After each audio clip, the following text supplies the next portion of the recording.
Well, thank you for coming once again. I forgot to pass these out. Let me do it right now.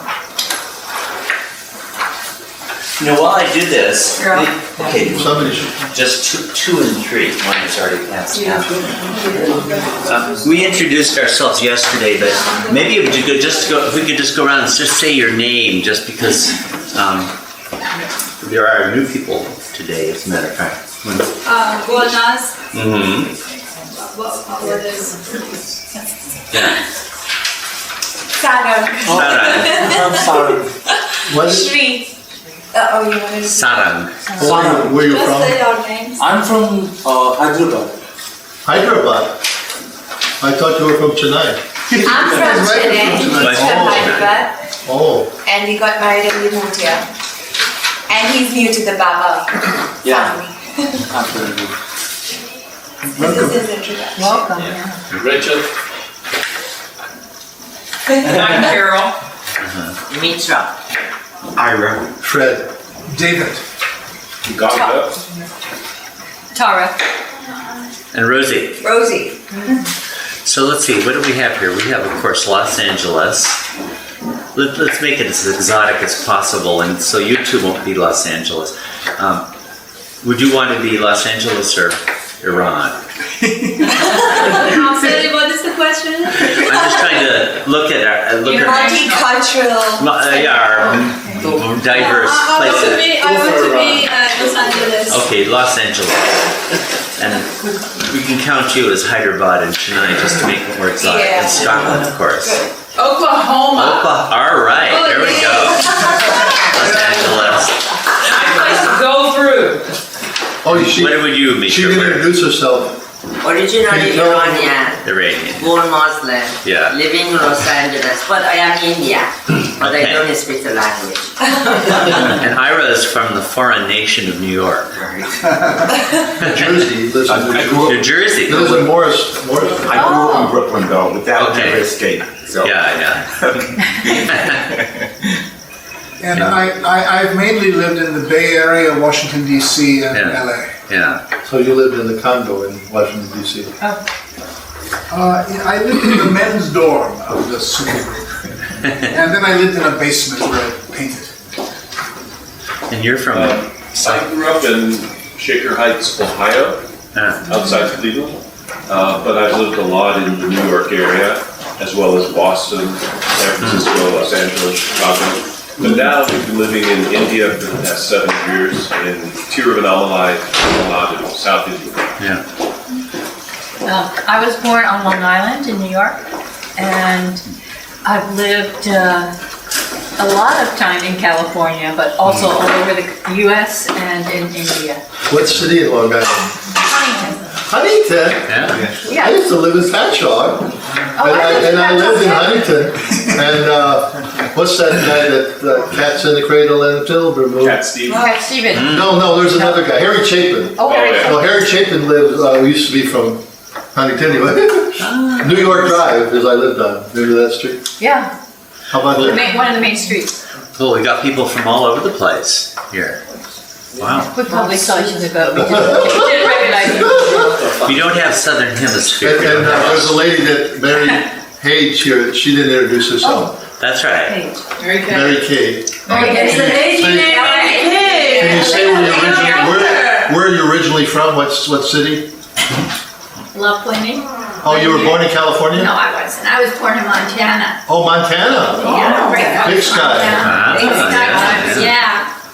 Mansari knew when she met me. I said, "Oh, I'm from LA," and she goes, "No, you're not."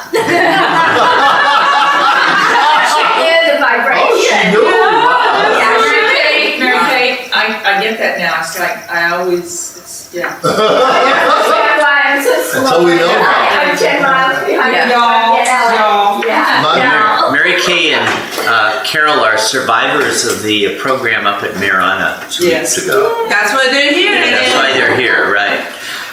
So if I falter, they'll just sort of jump in and Right. Sure. fill in the explanations. And the difficult sections, I'll just have to turn to you guys. We don't know where mom is from.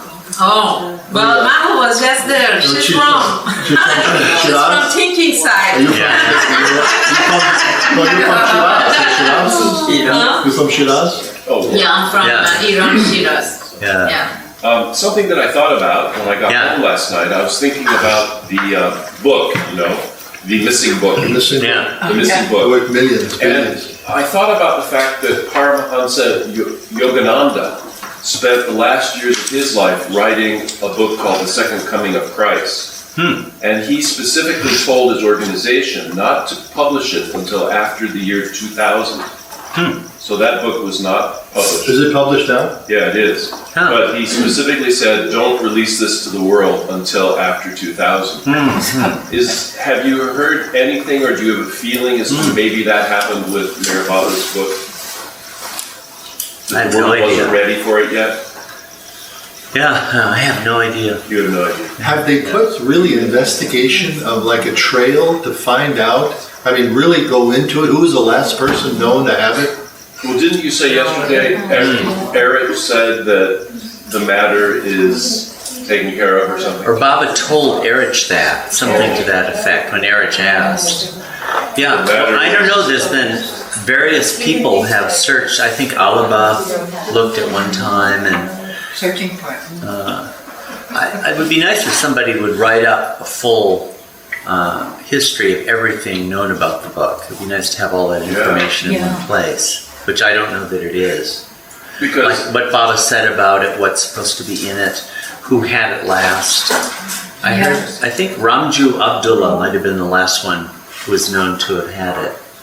And I thought maybe he brought it back to Baba, but that's not 100% for sure. But it's funny how infinite intelligence was found in a dusty, closet? Yeah, go down. Yeah. Yeah, so possibly, maybe the book is somewhere that they've never, I don't know, they've probably torn everything apart. Well, yeah, no, I don't. I would be surprised. I don't think it's going to be at Mirazad or in the archives or anything like. I guess you never know, but it doesn't seem at all likely. Probably Baba gave it to someone and gave them orders.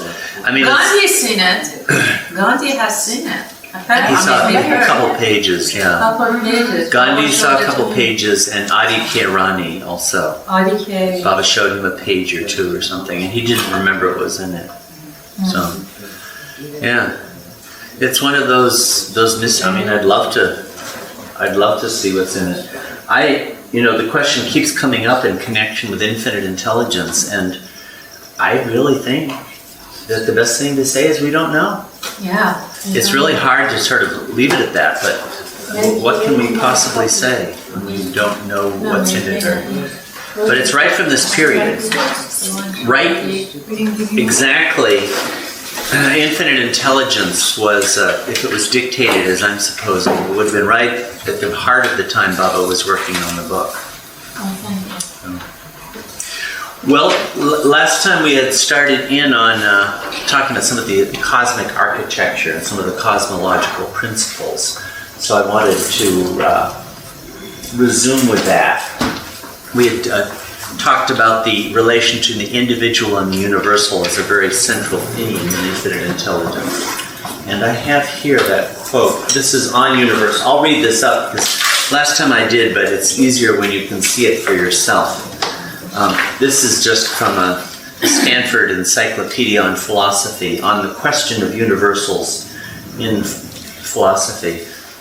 Depending on which of these items, universal features of singular things, their universal concepts or their universal names, they regarded as the primary, really existing universals. It is customary to classify medieval authors as being realists, conceptualists, or nominalists, respectively.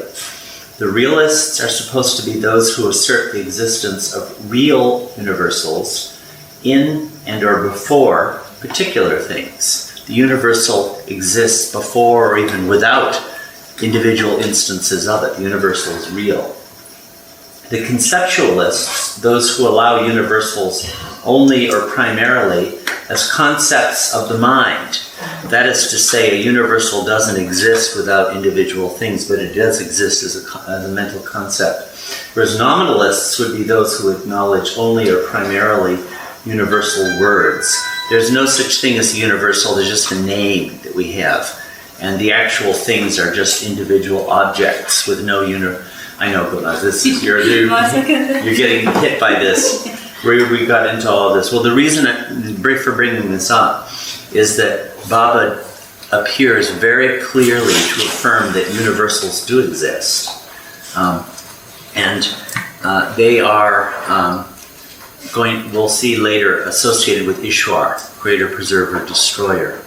So that aspect of the universal interacting with the individual is a fundamental part of reality too. That is like, I'm a human being. Well, apparently there's the universal human form, that's actually there. And the individual exists in a relation of a drop to the ocean. There's a, like the universal, animal form. Such a thing really exists apparently. And the universal animal form is not God. This isn't real, ultimately. It's not the reality. It's not the infinite ocean of God. So this dynamic is part of our reality too. We're individual instances of things that are universals. So there's actually quite a bit of references to this in Baba's literature, and another seminar would go into that.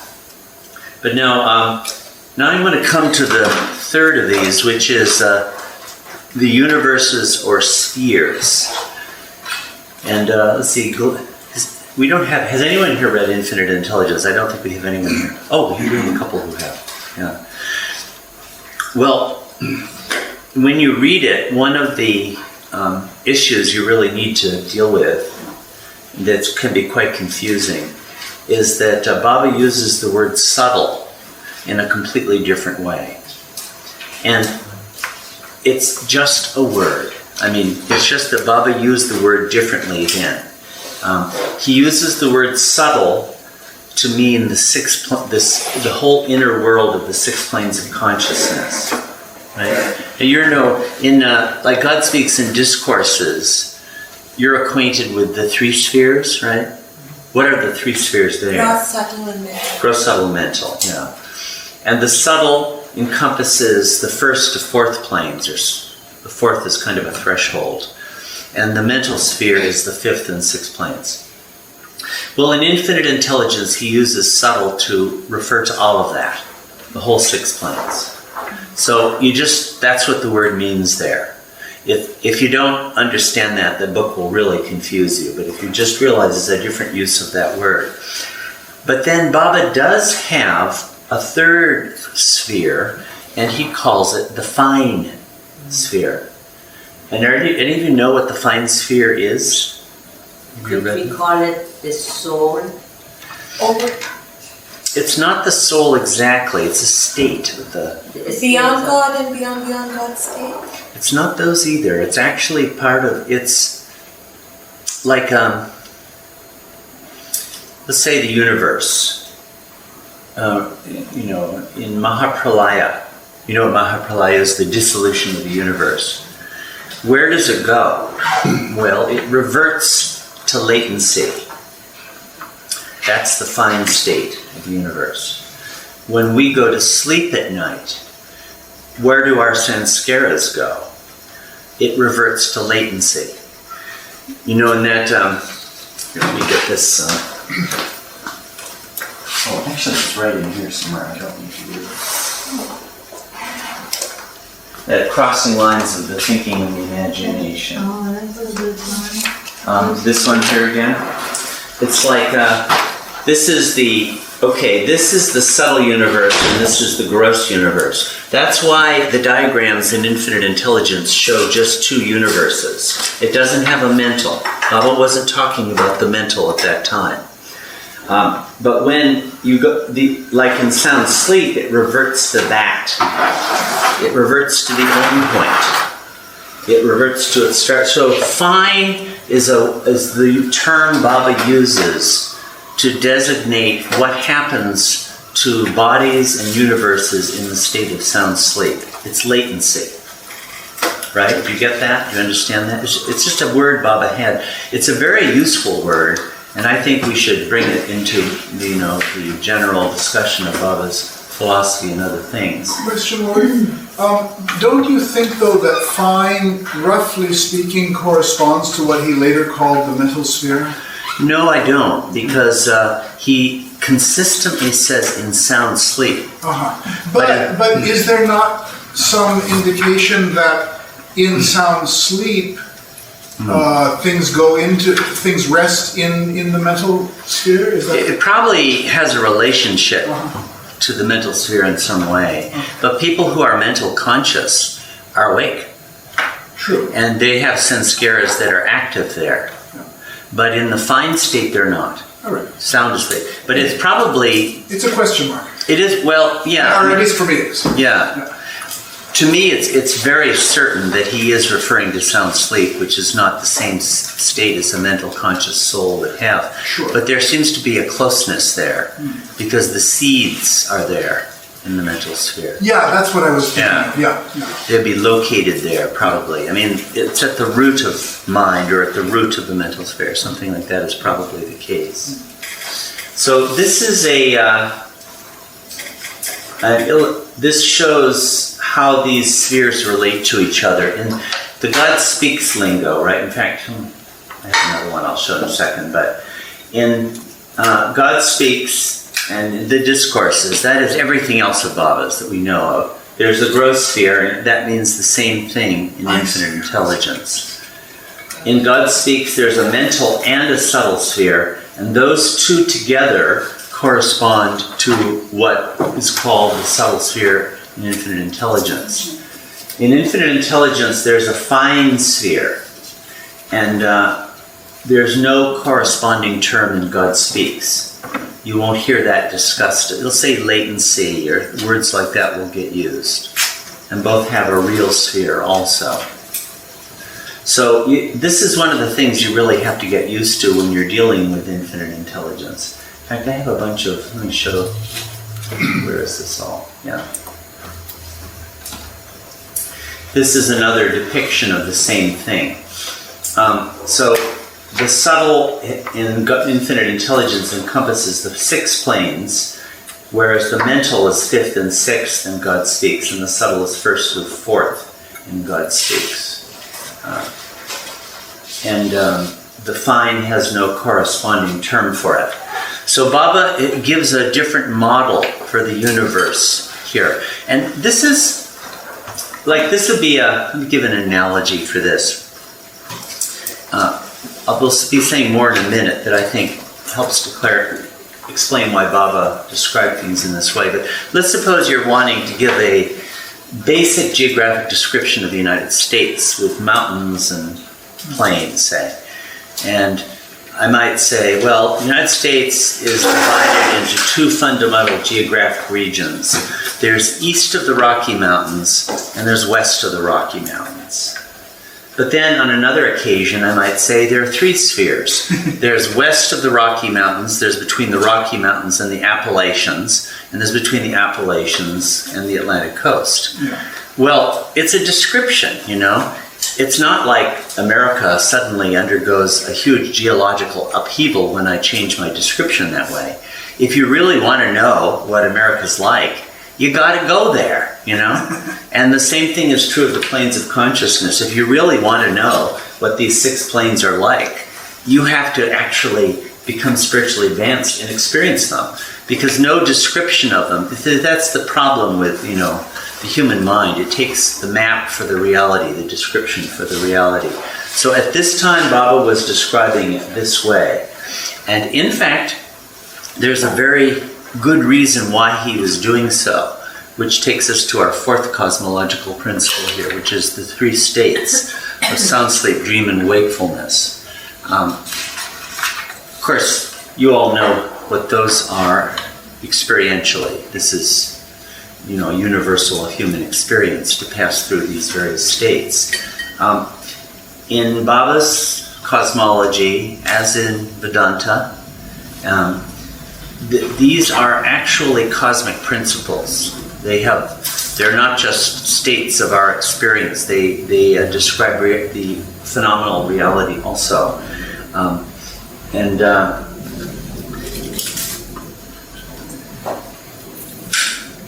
Okay, I'll try to explain this. There's a basic correspondence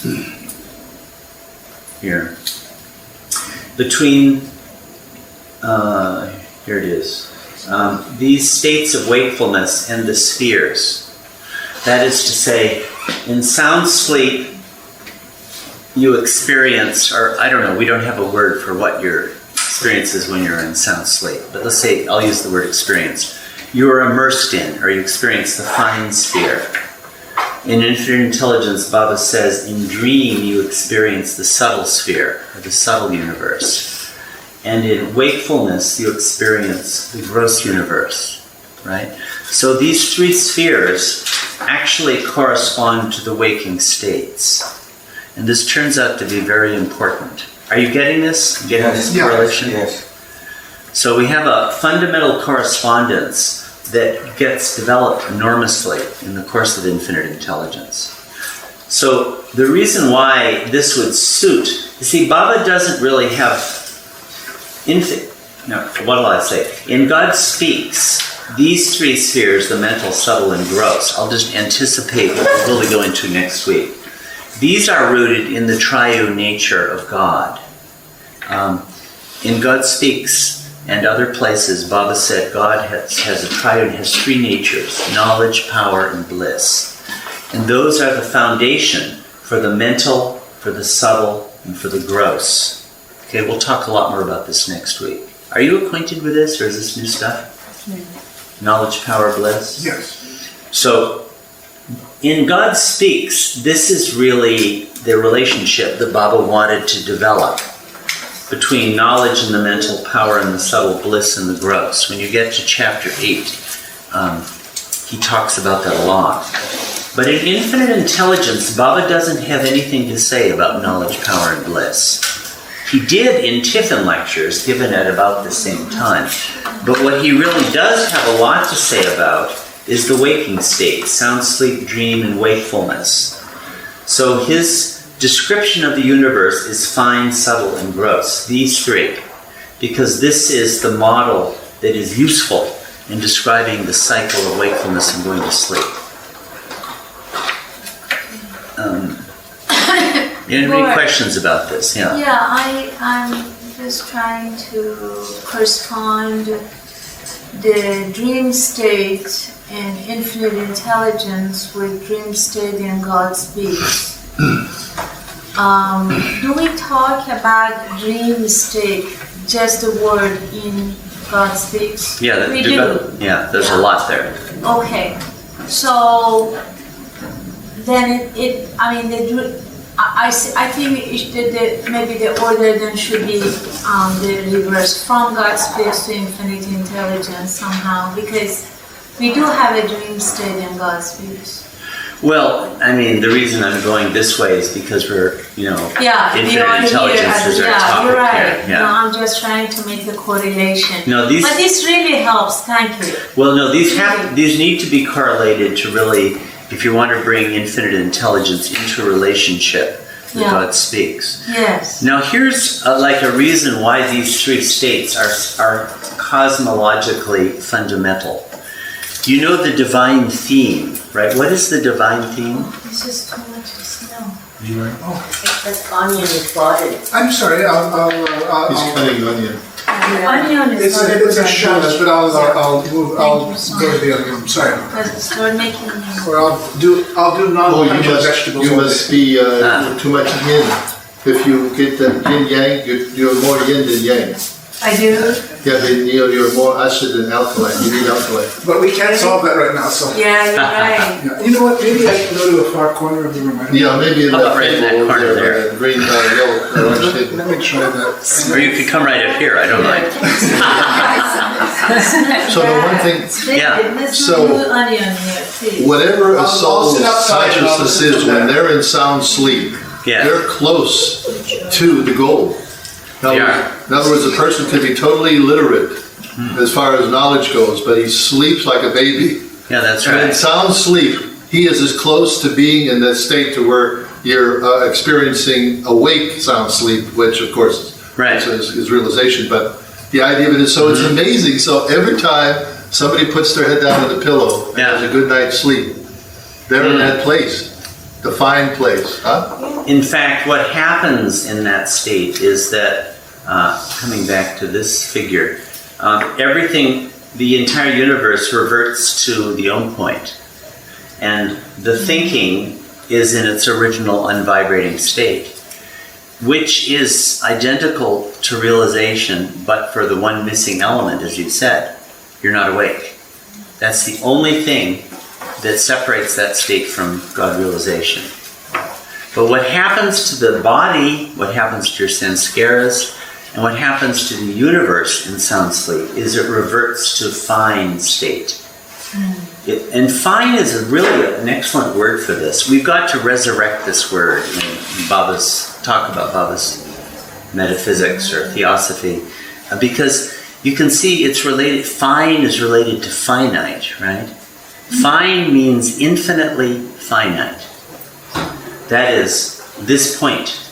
It's there, or we could say it's there if you want. It's on the own point, and in the original state, there is an ocean of reality, and the nothing, or the imagination, is a single point. And as we said yesterday, a point has no dimensions. It has no space, it has no surface, it has nothing. It doesn't exist, actually.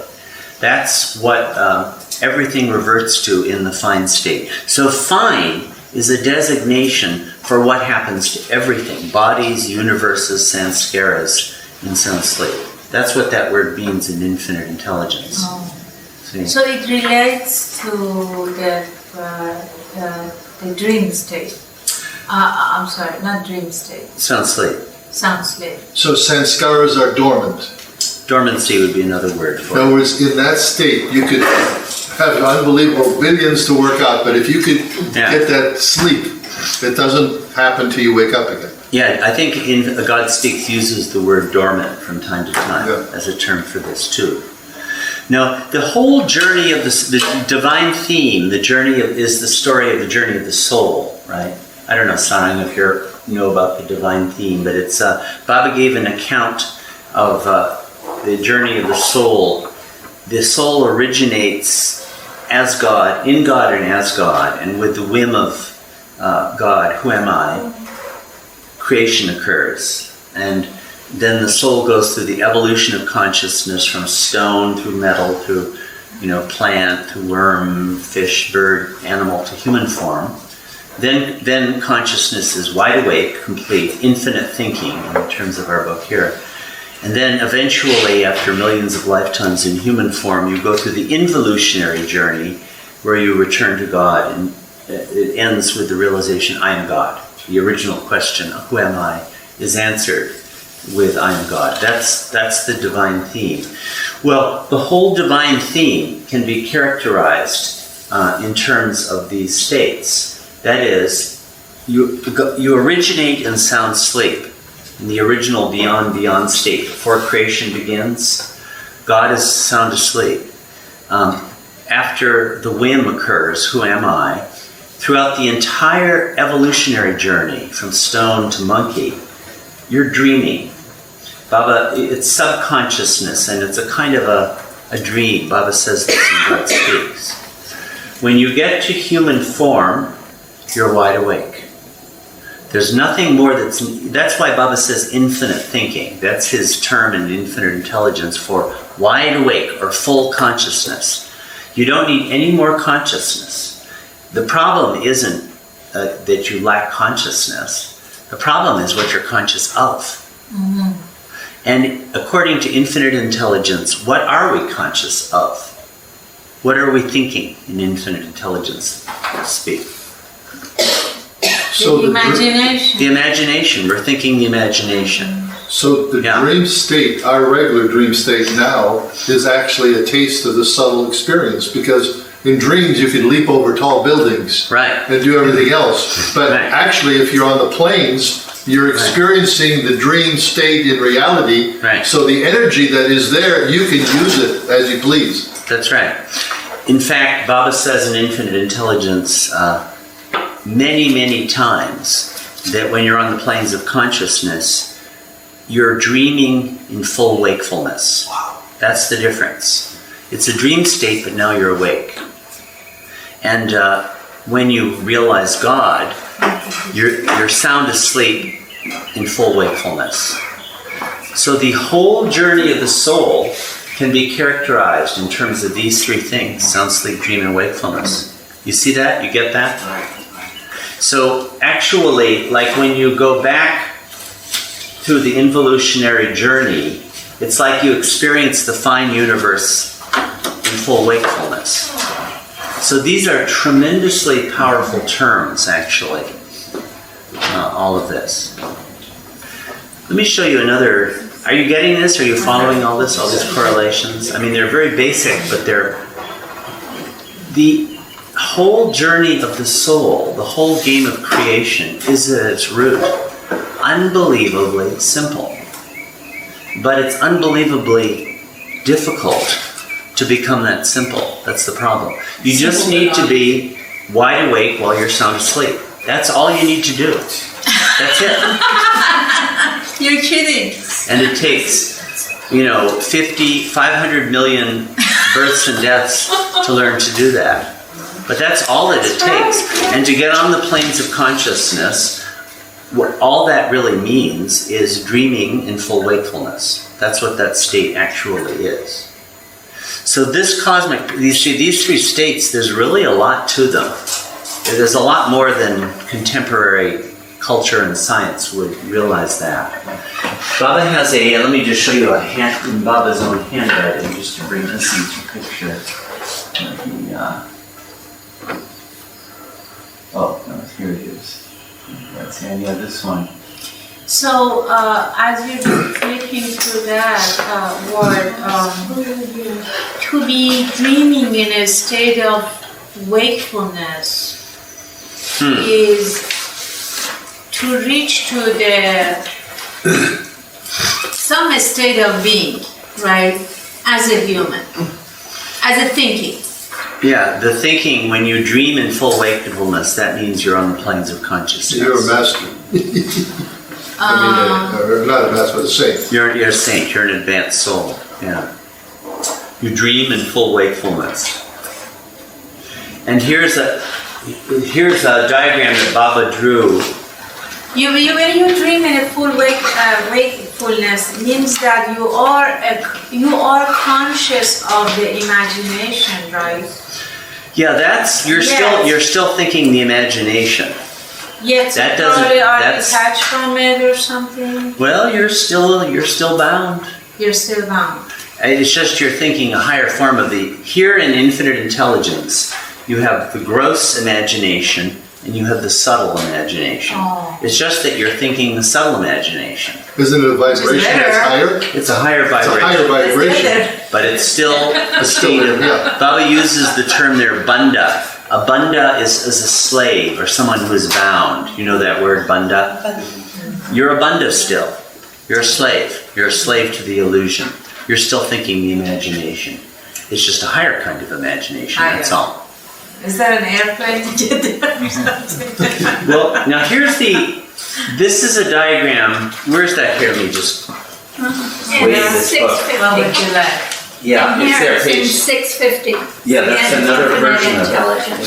Yeah. It's a different version. Yeah. 650. Right. On the air chat. Oh, it's Yeah. on 648, figure 25. Yeah, so this is Baba's own handwriting here where he shows this.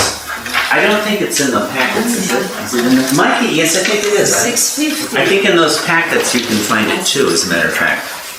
The Xerox packets, for any of you who have it. Yeah, there is. The in God's hand. Oh, it's in, Page 29. Yeah. it's in the back of the book. Yeah, you'll see Baba's page 29. 648. Yeah, here it is. It's this page and these. Oh, it's in the packet. Yeah, that everybody got. It's in the packet. We placed it there. It's not listed. Oh, it's after Go to 11, 12, it says 29. Yeah, this is Baba's handwritten 11, page 12, 29 is up there. I don't. Okay, I'll see if I can find it. Now this is a chart that reappears in Baba's literature again and again and again in many different forms. So here we have, someone, can you read this? What this says? False. False. Ordinary. Awake state. Awake state. Okay, that's what we're experiencing right now. Unless some of you are on the planes of consciousness. Anyone here on the planes of consciousness? Oh, I am. Okay. Rosie's way up there. Oh, yeah. But people like me, last lifetime I had a tail and was including He was highly. Those were the days. How about this? Can you just someone read that out? Ordinary False. dream. Ordinary dream. Okay. Why are these false? Still an illusion. You're thinking the imagination. You're thinking the imagination. Baba's term for false thinking, his definition of false thinking in infinite intelligence is thinking the imagination. Now, in that, thinking is real, right? But it's the imagination that is completely illusory. But the creation of the imagination itself, from nothing, from that finite point into the infinite universe, that is not false thinking. What is false thinking is when the thinking thinks it, right? When the thinking identifies with it, when the thinking experiences that false universe. Baba uses the word false to refer to that, okay? Do you get that, the idea? It's thinking the imagination that is false. The creation of the imagination, that's not false. Why not? Because it never happened. It does not exist. That's the point that we keep coming back to. The universe really and truly does not exist. The only thing that is false in this picture is us thinking that it does exist. That's But I thought through that diagram you showed yesterday was it just in one glance it got created, the whole imagination. And that's it. Yeah. Okay. And that in itself is not falseness because it never happened. Okay. But it's the thinking of it, it's the identification, it's experiencing of it, we're falseness. So both of these states are false states. But now we get to ordinary sound sleep here, which is in the middle. And it's very interesting. Baba doesn't characterize it as either false or real. Because, well, anyway, a whole series of diagrams, 5 or 6 over 30 years, have the same characteristic. It's kind of hard to say what it is. It's the ordinary state, but you're not experiencing anything at all. But when you get into, now these are the planes of consciousness, the 6 planes. The divine true dream, and that's Gujarati, I think that's Turiya, which the 4th state means, Turiya Vasta, i.e. 7 planes and their manifestations. By 7, he means planes 1 through up until the 7th. Okay. This is the divine dream because you're dreaming in full wakefulness. You're wide awake while you're dreaming. And he characterizes it as real. And Baba will do this from time to time. It's on the real side of things. You're not yet experiencing reality. You're still experiencing the illusion. But it's a real illusion, so to speak. But here, this is divine awakening, i.e. sound sleep in the wake state. And this is the state of God realization. Yeah. Are you aware that you are realizing the false? In which of these states? 4 1 and 2. No, 4 No, 1 and 2 you're not. Are you aware of the falseness? Falseness of the false. Yeah. We'd really need to ask someone who's in those states. I should think people in that state would be much more aware of it than we would. But you're still drunk, you're still deluded by it. You should ask a Sendyar, see what he would say. He knows the distinction, that's all we can do. Richard? I would think if to some extent, if you go into a trance state, then you get into a suspended state of being in which you're not actually thinking as Thinking at all, yeah. But it's Samadhi close is like to, that. Yeah, it's close to actually sleeping. Yes, yes. It's a kind of a wakeful sleeping. Baba has said it not in Infinite Intelligence, but in some of these Tiffin lectures. He explains that in those samadhi trance states, the mind is stopped completely, but intellect and egoism are still active and alive.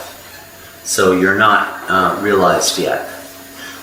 But so we see here how those three states generate 5. You see that? And this is a very pervasive theme in the course of, if we're studying God Speaks, I would really, in fact, let me just show you a chart from God Speaks where you can see the same pattern. Here we are. Right. Let's look, coming from here, okay, realm of illusion. Can you read this? Is that a little bit small? Atma's ordinary awake state, Atma fully false conscious, soul's everyday gross consciousness. That's the ordinary awake state, right? So then what is this? Of those 5 states we saw. This would be 1 in our previous list. Which one would that be? Dream. Yeah. And what kind of dream? A false dream, the false ordinary dream. The kind of dream that those of us who aren't on the planes of consciousness would have at night. Okay, so that's state 2. Ordinary dream state, souls, okay. Realm of illusion. Now this is not characterized as either the realm of illusion or realm of spiritual phenomena. That sound sleep state is kind of neither this nor that. This is the Atma's unconscious sound sleep state. Now here, this would be 3 in the diagram that Baba drew in his own hand. This would be 4, the divine dream state. Soul experiencing subtle and mental planes. Semi-real consciousness. This is dreaming in full wakefulness, according to the chart that Baba drew before. And this one is state 5. Wakeful sound sleep, God's conscious unitive state. Atma fully and really conscious. It doesn't say here wakefulness and sound sleep, but that's clearly what it corresponds to in the diagram that we saw before. And in Infinite Intelligence in the book, what page is that? There's Mary Kay, the page you found before with Eric just saying. Is that it there? That's it. 650. Page 650. 650? Yeah. Well, 650 doesn't have much. You mean 648? 648. 648. Which one is it? 648. Yeah. But see, the interesting thing about 650... It's just very simple. Yeah, it's very simple. The reason I wanted to draw attention to that, maybe I have it here. Oh yeah, it's front side of a telegram. Yeah, this is the interesting thing. Let's see. What? That's page 650. Put it up here so everybody can see it. Oops. So there it is. Yeah, there we go. I'll expand it a little bit here. The interesting thing about this is that this is appears on the back of a telegram, and this is in Erich's handwriting in 1954. Well, this is exactly the same as the diagram Baba drew, right? That one that you have in your packets with those same 5 states. And this is almost 30 years later. So obviously Baba dictated this to Erich. Erich wouldn't have been thinking about these things for his own part. So this is, and to me, when I look at this, I think, well, this is the foundation of that chart in God Speaks we looked at just a minute ago. That's just a more elaborated version of this. So evidently this is a very fundamental idea in Baba's mind, if we can talk about in Baba's mind, these 5 states. And there's a discussion of it in God's Hand that you could read if you want. It's around, I don't know, page 30 or something. And it's as if when you enter into the planes, it's like you're going onto the far side of sound sleep. That's my impressionistic description of it. Instead of the daily cycle this way, you start to cycle that way. So apparently you pass through, there's some kind of an experience or some kind of a metaphysical reality of passing through sound sleep as part of entering into the planes of consciousness. This is my interpretation of what I read there. So these states are very fundamental and very deeply significant. And they're part of, the whole cosmological picture. So that's what I wanted to do. These are a review of those. So to look at these once again. So what? Yeah. I'm trying to understand the difference between false waking and false dream.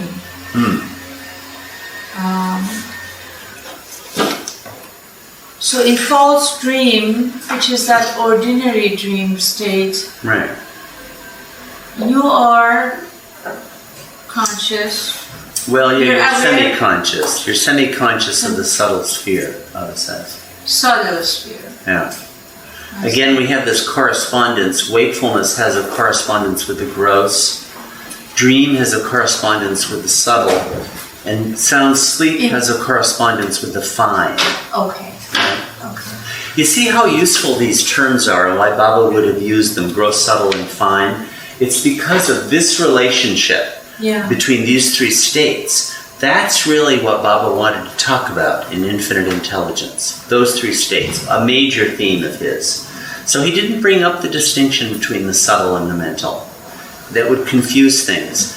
And Baba was never again able to discuss this quite so clearly. Because in God Speaks, Baba doesn't really explain the systematic relation between these three states, sound sleep, dream, wakefulness, and fine, subtle growth. He doesn't. It would have taken a lot more elaboration and explanation. So this is a real basic thing that Infinite Intelligence has to bring to the picture. Let me pull up this diagram. I don't know if you're finding this difficult or not. It sort of takes getting used to these ideas. So again, this is the whole picture. You see, in God Speaks, knowledge, power, bliss is really Baba's focus. And thus, the spheres are the mental, the subtle, and the gross. But in Infinite Intelligence, it's these three wakeful states that he keeps returning to.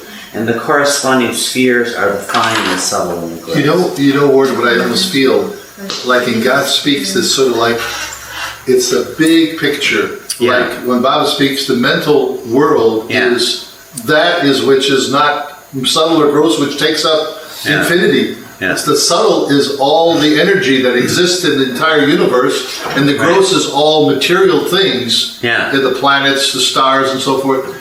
That doesn't God Speaks more or less describe that, and then Infinite Intelligence is like an individual, like the microcosm, the macrocosm. It's just your world is being interpreted. Like, because in the Nothing and Everything, they talk about the planes and then the seven heavens, which you probably don't want to get into because that's for the guys on the planes experiencing the other illusion of the planes. Baba's talks to the boys explain all of that.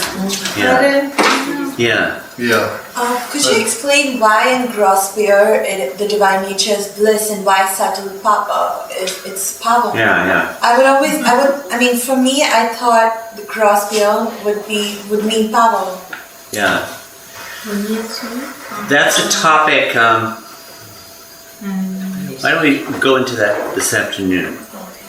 And next week, you probably won't. Are you going to be here next week? Because we'll really go into it then, where we get into the three paths. But I'll just say that God Speaks does make it quite clear that our three bodies, the mental body, the subtle body, and the gross body, are the finite shadows of the divine natures of knowledge, power, and bliss. And it would make sense that the mental body, their mind, would be a shadow of knowledge, right? That intuitively makes sense. And the subtle body is the body of pran, of energy. You can do miracles in the subtle planes. All of that manifests in a state.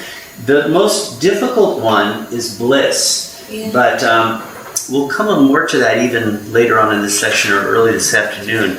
It's really the gross plane. You see, these divine natures, when they come into the domain of duality, become the opposites. That is to say, knowledge becomes knowledge and ignorance. Power becomes power and powerlessness. And bliss becomes happiness and misery. Right? Now, isn't the gross plane that? Right? It's the greatest typification of it. Well, remember once Baba described in some discourse or talk that money is the power of the gross plane, and energy is the power of the subtle plane, and of course mental cognizance is the power of the mental plane. So if you have money, man, you got gross power. Right. It's like that. It's power manifesting gross. Yeah, but it can lead to the... But if I were to think of what is... The experience of bliss. Like happiness and misery, of course those exist on all the planes.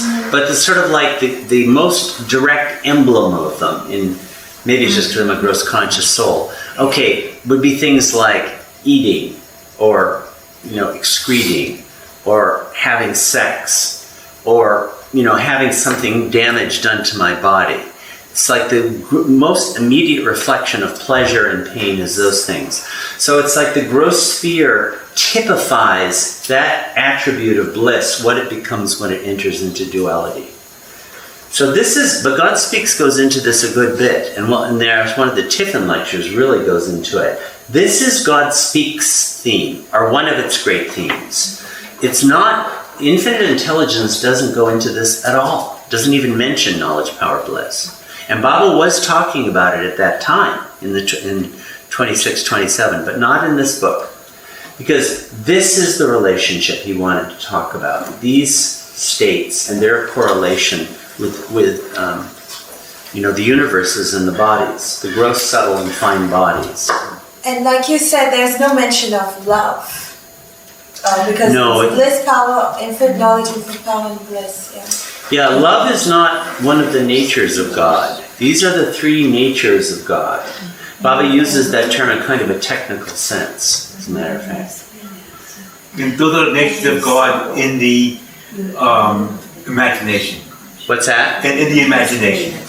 What? The knowledge, power, and bliss. The nature of God. The nature of God. They're actually the nature of God is God. But when they manifest in the imagination, when their shadows appear in the imagination, then they become the mental, the subtle, and the gross. So these principles are really, really powerful ones.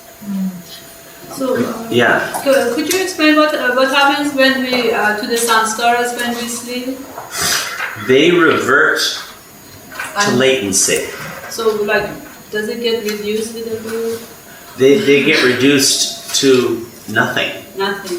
That is a point. You see how a point is nothing? Does everybody understand that? A point has no dimensions at all, mathematically, right? So it doesn't have any width, doesn't have any height, doesn't have any depth. It has 0 dimensions. Really speaking, a point has no existence in the physical universe. That's what happens to all of our sanskaras. They revert to the Om point. Total latency. But in the original state of God, God is the reality, and the entire created universe is a point of nothing in it. So it goes back to that state. That's what this is. This is all a point. Okay. So now I wanted to should we mention some of these?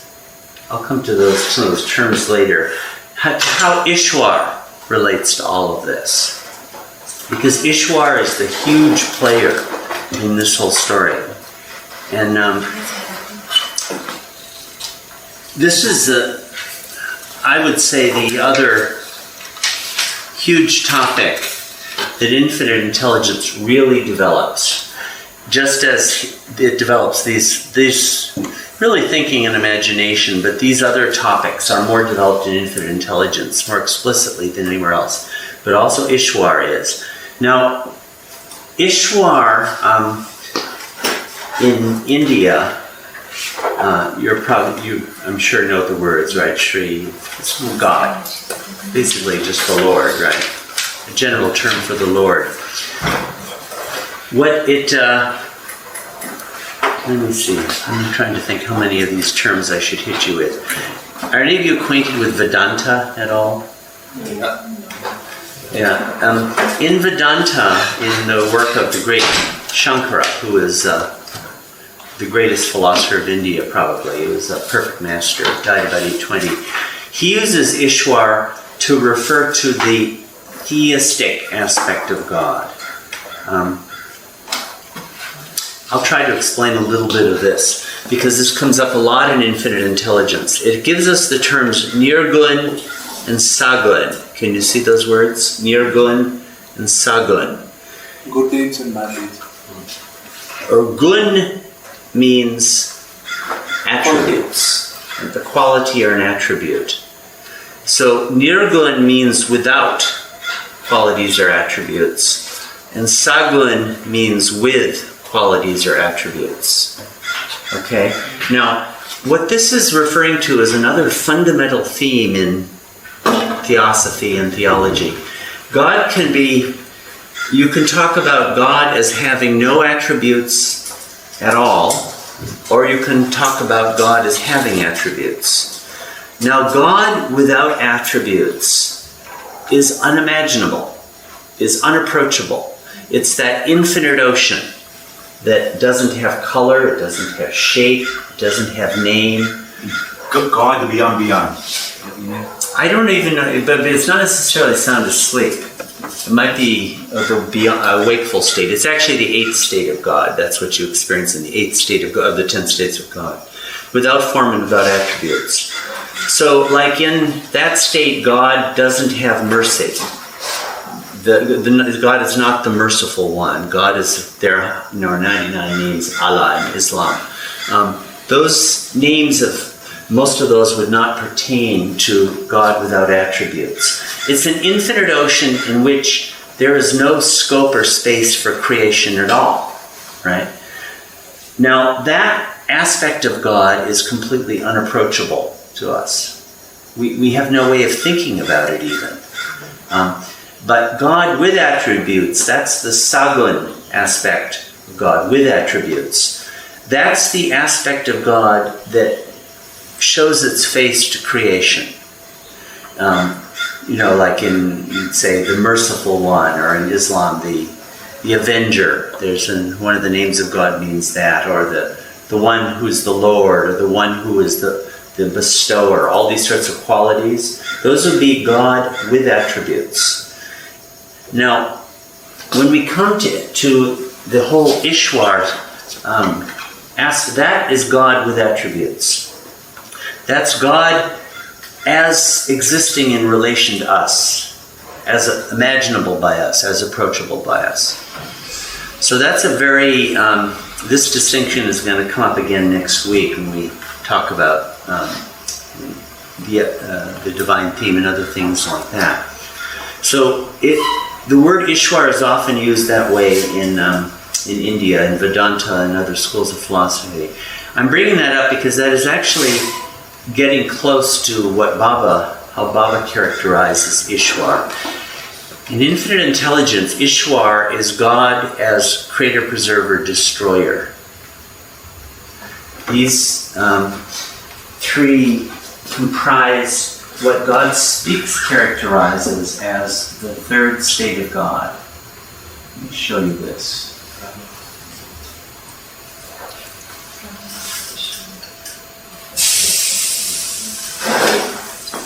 We won't spend a lot of time on this table, but do you know this? Are you acquainted with this table, this chart, a lot of you? No. Yeah. This is the 9th chapter in God Speaks, which is a very key chapter. But, okay, this is the beyond state of God. I won't go into its complexities, but God This is actually God without form and without attributes. And this is God as the perfect one, as the perfect master, with form and with attributes. This is the creator, preserver, destroyer aspect of God. And infinite intelligence has more to say about this than you'll find anywhere else in Baba's teachings. Now this is the peculiarity of it. In this state, God creates, preserves, and destroys everything. But the strange thing is that Ishwar does not know that he's God. He doesn't experience the I am God state. And this is another one of these things that's kind of hard to explain. But Ishwar is unlimited. Ishwar can do anything, and does do. He does anything and everything is done by Ishwar, really speaking. Ishwar is not bound. Ishwar is not limited. Ishwar is infinite. But the thing is that Ishwar never turns back to think of himself. It's sort of like Ishwar, you might say, is the ultimate extrovert. Ishwar is completely oriented towards the universe, the state of God. So that, like, if you ask for something, you're, say you're sick, and you, oh God, cure me, don't let me die, or, oh God, I need to have a job, or whatever it may be. It's Ishwar that would answer that. We'll see a lot more about that next week. It's that aspect of God that does. And Ishwar embodies perfect justice. All these qualities of God are manifested there. But Ishwar never stops for an instant to have the I am God experience. It's a very strange state of God here. Does Ishwar know he or she is God? No. I mean, if you were creator looking out without knowing what it is, anyway. Yeah, I know, it's very strange. I mean, I suppose if you were to meet Ishwar and say, hey Ishwar, are you God? Ishwar would probably say, yeah. But in the same way that I could say that too. But it's not my immediate experience at this moment. And apparently Ishwar does not experience it either. Because Ishwar is all the time focused on the universe. Is he self-conscious? No. No, apparently not. So he's not like us in that sense. Yeah, no, there's no egoism there. No, there's nothing like that. Another way to say this is Ishwar is a principle. Yeah. Really speaking, Ishwar is completely incomprehensible. As we go into it more and more, I think you'll see that. So would you call Ishwar Maya? I would not say Ishwar is Maya itself. Maya, I would characterize as the principle of ignorance that makes the real appear to be the false, and what really exists appear to be non-existent, and what is non-existent appear to be existent. It's the principle that makes nothing seem like everything, and everything seem like nothing. And Ishwar is not that principle, but Ishwar is the one who does it. So like if I yearn for something, that goes out in the infinite consciousness. And the dynamics, Maya, Ishwar would receive that. If it was something relating to the universe, if it was a desire for something in the world, it would go to Ishwar, as a matter of fact. So Ishwar creates, preserves, and destroys infinitely.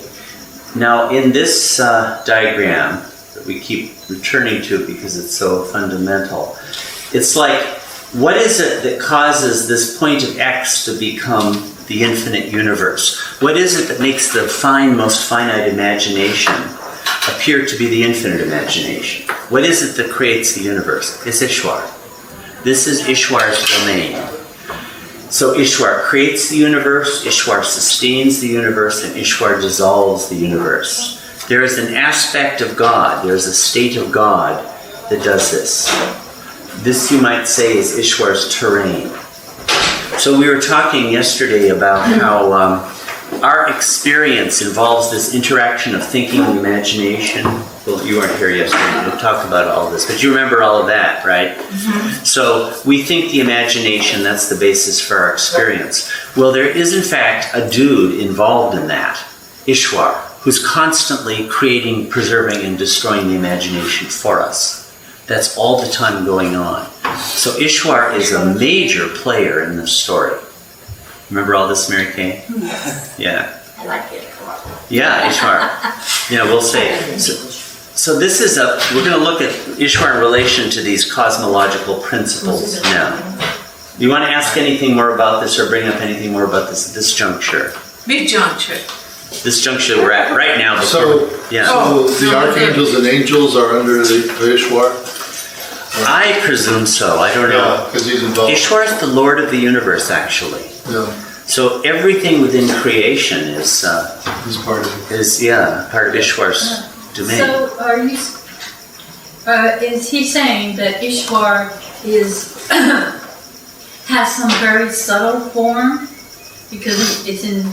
But is he kind of or Ishwar is actually formless, and but Ishwar is the creator and preserver and destroyer of all forms. Everything, all forms are created, preserved, and destroyed. All the time on work. Yeah. Every second. Yeah. Well, Every second. couldn't you say that God, in some respects, has like 4 aspects? In that you have Ishwar, which is dealing with the illusion side. You've got the beyond God aspect, which is the opposite, which is the very fine nothing and latent potency of God. And then on the other 2 aspects, or those 2 spheres, you've got without attributes and with attributes. Yeah. As a made up, characteristics of God. Yeah. One more thing, what? Well, let's see. With that probably gets us back to the 10 states of God chart, where we do have with attributes and without attributes. And we're dealing with this illusory aspect. Right. Ishwar himself is without attributes, but manifests infinite attributes. Is thinking aware of Ishwar or conscious of it at some point? Well, in any of those states? I mean, it's almost hard to answer because Ishwar is omnipresent. Omnipresent. It's like is the precondition of every experience. Precondition of every You can't experience anything without Ishwar's involvement. We'll be going into this more as we go into some of these other diagrams here about this. The role of Ishwar is mind-boggling, the extensiveness of it. But Ishwar, in brief, is the one who keeps negotiating this movement. Okay, we were talking about sound, sleep, dream, wakefulness, right? In sound sleep, everything is there.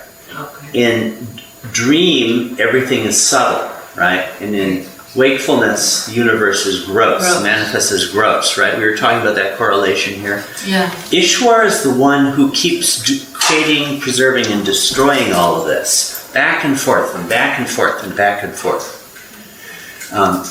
And all experience depends on Ishwar doing these things. So Ishwar doing these things? Creating, preserving, destroying the universe all the time. On the universal scales and on individual scales. Beyond our also. control as thinking. Yeah, well, but we experience it. Ishwar is the precondition of thinking. Of false thinking. Is the precondition of false thinking. Because there's no imagination for us to think if the imagination has not been created, right? Right. So, who's going to create it? Ishwar. So Ishwar, see, yesterday we were talking about thinking the imagination, but we didn't ask the question, who creates this imagination? Of course, the irony is that actually the imagination is never created at all because it doesn't exist. So Ishwar is the ultimate trafficker in nothing. He's got so much time for that, Yeah, but Ishwar is constantly making nothing look like everything and everything look like nothing. Everything, this is turned into that and that is turned into that. And Ishwar does it to an unlimited degree all the time. Take like an earthquake. Yeah. That's Ishwar.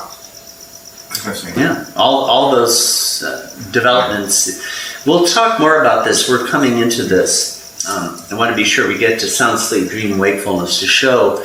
I mean, it's actually completely mind-boggling, the role that this Ishwar plays.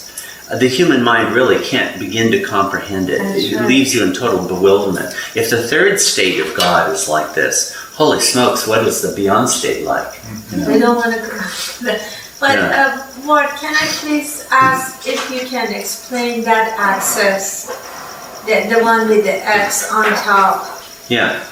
This one, that one, the one that Ishwar is taking care of. Yeah.